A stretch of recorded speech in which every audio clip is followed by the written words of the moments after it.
कांदळवनाच्या जंगलात दारूच्या हातभट्ट्या। नमस्कार, मी अर्पिता नाईक आणि आपण पाहताय समर्थन लाईव्ह। ससूननवघर आणि मालजीपाडा या गावानजीकच्या भाईंदर खाडी पात्रालगतच्या क्षेत्रातील कांदळवनाचे क्षेत्र हातभट्टीच्या दारूच्या व्यवसायामुळे उद्ध्वस्त होण्याच्या वाटेवर आहे।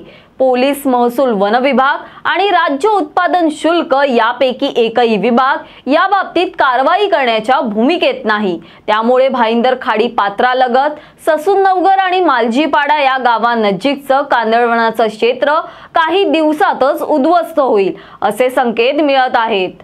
भाईंदर खाडी पात्रालगत मालजीपाडा आणि ससूननवघर या गावाची हद्द आहे। खाडी पात्रालगत असलेलं सर्व कांदळवनाचं क्षेत्र चंदन तस्कर वीरप्पनच्या स्टाईलने हातभट्टी वाल्यांनी ताब्यात घेतलेलं आहे।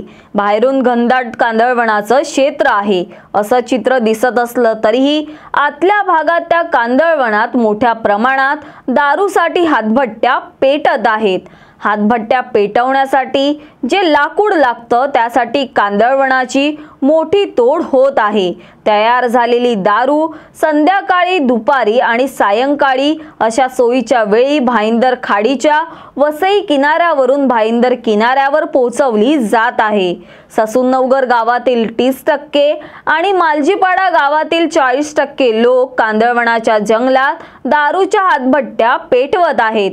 स्थानिक पोलिसांकडून या हातभट्टीच्या धंद्यावर कारवाईची अपेक्षा करणं व्यर्थ आहे, कारण पोलीस थेट खाजण क्षेत्रात उतरून कारवाई करू शकत नाहीत।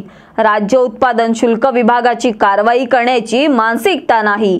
वन विभागाचे अधिकारी हप्ते घेण्याच्या पलीकडे जाऊ शकत नाहीत। महसूल विभागाच्या अधिकाऱ्यांना कांदळवनाचं संरक्षण करण्यात 0% सुद्धा स्वारस्य नाही। महसूल, वन, राज्य उत्पादन शुल्क आणि स्थानिक पोलीस यांना एकत्र करून संयुक्तपणे कारवाई करण्याची मानसिकता एकाही वरिष्ठ अधिकाऱ्याकडे नाही। खाडी पात्रालगत कांदळवनामध्ये पेटणाऱ्या दारूच्या हातभट्ट्यांमुळे कांदळवनांचं भरून न येणारं नुकसान होत आहे। खाडीपात्रातून कांदळवनाचं क्षेत्र घनदाट आहे असं दिसलं तरी प्रत्यक्षात आतल्या भागात कांदळवनाच्या झाडाची प्रचंड तोड झालेली आहे। कांदळवनाच्या झाडाच्या फांद्या तोडून त्या वाळून दारूच्या भट्टीसाठी सरपण म्हणून वापरण्यात येत आहे। निरंतर कांदळवनाची होणारी हानी दारूच्या हातभट्टीसाठी सुरू आहे। संबंधित शासकीय आस्थापना मात्र प्रचंड बेफिकीर आहे। यावरील तुमचं काय मत आहे हे आम्हाला कमेंट बॉक्सद्वारे नक्की कळवा आणि अशाच विविध विषयांवरील सविस्तर तपशील जाणून घेण्यासाठी समर्थन लाईव्हला सबस्क्राइब करा व बेल बटन दाबा। धन्यवाद।